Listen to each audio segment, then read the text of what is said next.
Hey guys, in today's video, what we're going to do is we're going to review how to clean your AutoWind flyer, but also do some other little maintenance things on the flyer as well. Before we get started, I want to cover one thing, and that's the lubricant that we suggest that you use and purchase for this flyer. But not only that, I want to explain to you the benefits of this lubricant. This lubricant is not a petroleum-based material. It's a dry lubricant, so whenever you apply it to a surface, it stays on that surface and does not migrate to other surfaces.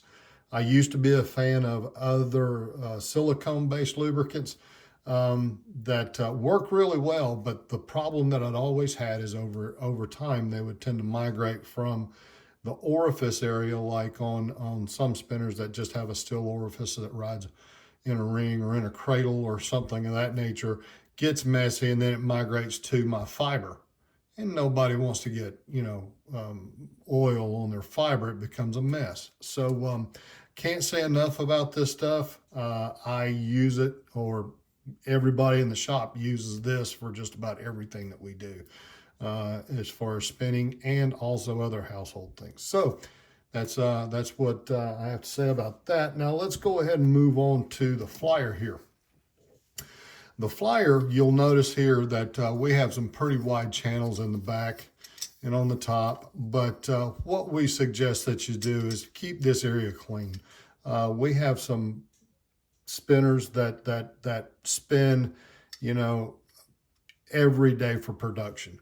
And they will, keep this area pretty clean, but, I would suggest that you clean this at least once a month. If you're doing really high production and spinning every day for hours on end, I would say clean this maybe once every 1 to 2 weeks. And it's really simple. It takes no more than about 5 minutes to do so. So all you do is you just take tweezers, and you can see the channels that we put on the back side here. As you can see where fiber will, get stuck or just get in the works here, and you just pick them out with a tweezer. Basically, if that does happen, and if you can't see from these bridges here, and if you need to get to it from the top, you just simply do the same thing.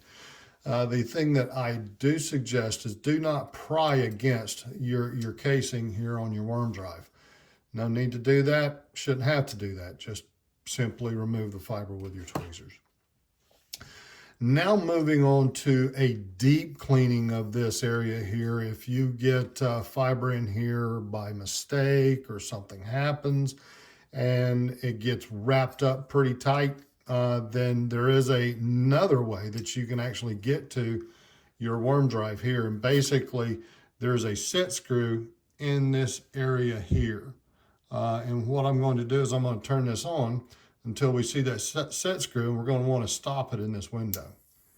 Once it appears, okay, we're going to let the traveling carriage move back and out of the way, and there's the set screw. You can see it right there. Once that becomes visible, you'll have a 0.050 Allen wrench in your tools that came with the flyer.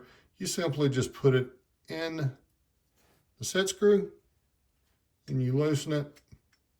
And what that does is, I like to actually keep the Allen wrench in there, but what that does is that allows you to push the worm drive out of the case.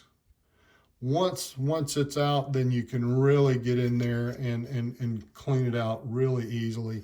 What you'll also want to do is if you have fiber packed in the traveling carriage here, then if you work it back and forth, you can express that out and get it clean that way. It will either come out one side or the other, then you just take your tweezers and pull it out. And the next area of that you want to take a look at is down here where the motor shaft is. Sometimes you'll have material get in between the worm gear and the motor casing. Just clean that area there too. And then once that is clean, then just line up your set screw again. You can see it right there. And then push it back onto the motor shaft. Once you've seated it on the motor shaft, then all you have to do is just take your Allen wrench, put it back in the set screw, tighten it up. No need to go crazy with over torquing it. Just tighten it down enough to where it doesn't slip. It doesn't take a lot of pressure. And now you're ready to go. It's all clean and it's ready to spin again.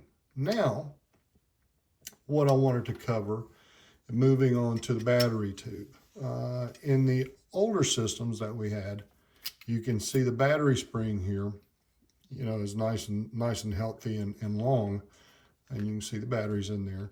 But in some of the older systems, these batteries would tend to relax a little bit and become really soft. And then what happens is that as you spin or you know, spinning or moving it around and things of that nature, it would tend to lose contact there on the battery. So basically the fix for that is you take this spring, take a flathead screwdriver and put it underneath that contact.